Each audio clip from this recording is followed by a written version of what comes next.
na Cubao. Ayan. Hello guys, sa mapagpalang panahon. So, medyo marumi yung kamay natin. Kuha natin dito sa lalim. Dito siya ng lalim. So, nagkataon na ano natin. Para siyang jidstone. So, double check natin pagdating sa bahay mamaya. So, yan, no? Try natin hugasan sa tubig.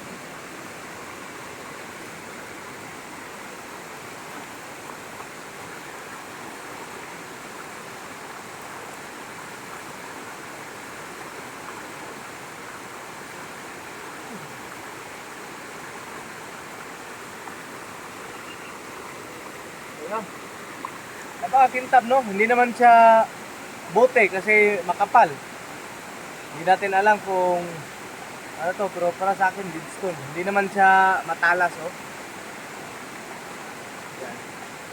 So, tapos para siyang may row dito sa lalim. So, yan lang. So, ngayon pala, ang pang-anim na biyernes na paglilikom, paghanap ng kargada. So, susunod na biyernes, makikita nyo na po kami na mag-prepare sa gamit.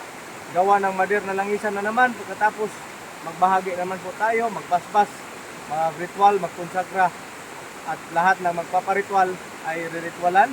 Ngayon, nandito tayo. So, palakad tayo sa bukid. Yan po ang ating nakita ngayon na bato. So, kanina pa po kami, alas 4 ng umaga, ngayon is mag-alas 8 na. Hindi pa kami nangalahati sa sadyang pupuntahan namin. So, marami na po kami nakuha. Dito na po sa bag. Ito po isa sa mainam na nakita natin. So, sa mapagpalang panahon at hanggang sa muli po.